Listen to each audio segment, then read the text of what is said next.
What's up, people? Welcome back to another video here on my channel. If you're new here, my name is Jack.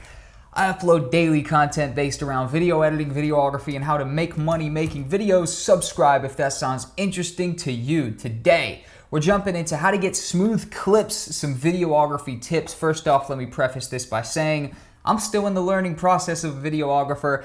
Getting smooth clips is something I personally have really only recently come into being able to consistently do. And I understand that if you're watching my videos consistently, there's a pretty easy thing you could fall into by thinking I'm like some, master level video creator or whatever. And I just want to make this video to remind you guys that I'm not.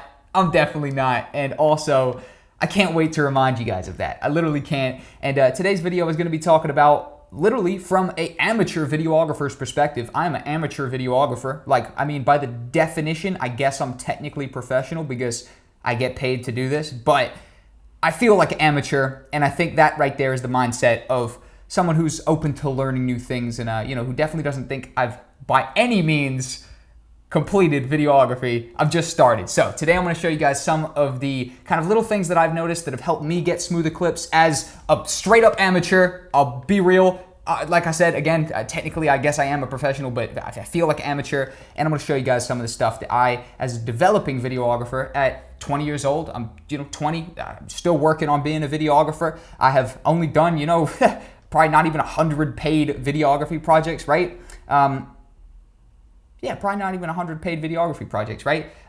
Getting there, don't get me wrong, but today I'm going to show you how to get smooth clips when you're shooting videos. Today we're going to talk about it, right? So this is something that's been a real process for me. I'm in no way a master videographer, like I've said a second ago, and I'm developing every day, but there's 3 key areas that I'm going to name off quick, and then we're going to go in depth. Now, number 1, shooting in slow motion can help you guys for sure. Number 2 is actually using a gimbal and stabilizer. I combined them. That was amazing. Gimbalizer, phenomenal. Number 3, warp stabilize. Hands down, the most phenomenal, legendary effect for any up-and-coming videographers who haven't quite gotten that shot looking perfect. They want to save some shots. You can do that with this very special effect. Very close to my heart, this effect. Warp stabilizer. Thank you, God, for Warp Stabilizer. Let's take a moment, right? But for real, let's knock off the nonsense. Let's get into it. So number 1 is slow motion. Number 1 is slow motion because slow motion obviously enables you to get smoother clips with even handheld footage. For a while, I was just shooting handheld, but I would shoot everything slow motion. And my particular camera is the Sony a6-300. So this camera has in-camera slow motion at 120 frames a second, which if regular speed is 30, 120 is 4 times that. So yes, this is 4 times slow motion, not sort of, I guess the normal is 2 times slow motion. You'd usually be shooting at 60 frames a second and getting slow-mo, but this actually slows it down 4 times. And I can't tell you how helpful 4 times slow motion has been for getting B-roll of anything. It could be a product review for the YouTube channel. It could be a client project. Honestly, having slow motion and being able to slow my footage down 4 times has enabled me to really create clips out of nothing, more or less. I can't lie. Slow motion is a massive cheat. I'll be real. It's a massive cheat. It makes you guys just be able to create clips out of something that potentially might not have been a clip if it wasn't so smooth like this. Or just creating clips out of just a small moment that happens, especially if you're doing the four times slow motion. If you can be shooting in 120 frames a second slow-mo, you're great because you can capture something and almost certainly turn it into a pretty nice clip. So slow motion is pretty key. If your camera doesn't shoot slow motion, I would definitely look at upgrading to something that does. For example, I started shooting videos on the Canon 600D. I didn't even own it. It was my friend Noah's camera, and I basically just used to get all the bookings, and I just bring Noah with me and get him involved because he had the camera, I had the business mind for getting the bookings, and that's how I started videography. That really is. That's how I started getting paid to shoot videos. I didn't even own the camera that I was getting paid to shoot videos on in the first place, right? So that's the camera I started with, and I've upgraded to the Sony a6-300. Later this year, I'm now going to upgrade to the Sony a7 III, and upgrading to a camera that has in-camera slow motion, in-body stabilization as well, of course, is something that you want as well. And just getting a camera that shoots in-camera slow motion, key, 100% crucial. add it to your list. If it's not, if your current camera doesn't shoot slow motion, add it to your list. And if your current camera does shoot slow motion, shoot everything in slow motion. Honestly, that's the best way to get stabilized clips. And a lot of the time you don't need the audio, do you, for client projects? For me at least, I don't need the audio for a client project, right? If I'm shooting something for a car dealership, I don't really need the audio. I'm pretty much simulating all those sounds anyways in the editing process afterwards, right? Those aren't real sounds. I'm doing a little bit of sound design and I'm throwing in some car engines and stuff like that, right? So usually for client work, you don't necessarily need the sound attached, and even not for client work. For example, I went to Scotland, right? Went to Scotland for a week and shot my whole sort of family little getaway for the week, and didn't shoot a single clip with audio, not a single clip. All of it slow motion, because obviously I'm about to edit it up to a track afterwards, so it's like I'd much rather have stable, solid, smooth footage than I would have a little bit of audio attached to the clips. I'm not really worried. Number 2, a gimbalizer.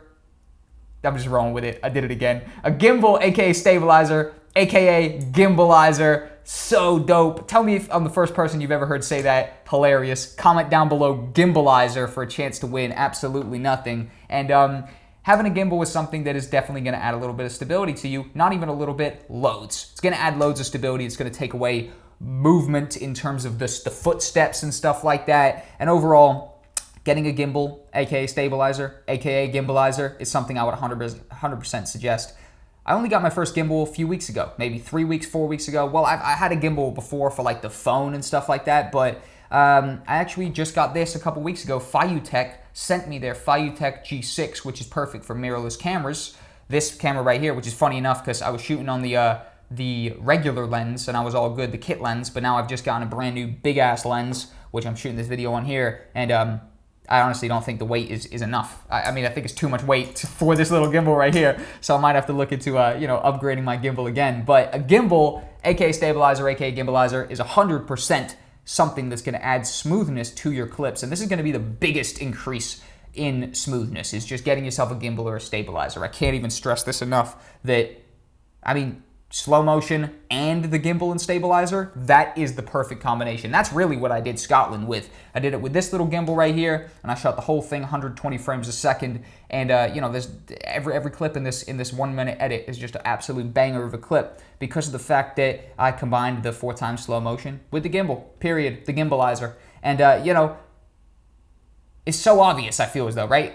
It's just pretty obvious. It's a piece of kit that literally focuses on making smooth clips and overall stabilizing your footage. 100% a gimbal is a must as a filmmaker, as a videographer, as a whatever you'd call yourself. I don't know, some people call themselves cinematographer, videographer, filmmaker. They're all the same thing. You hold the camera, you click the button, and you try and get yourself a nice clip.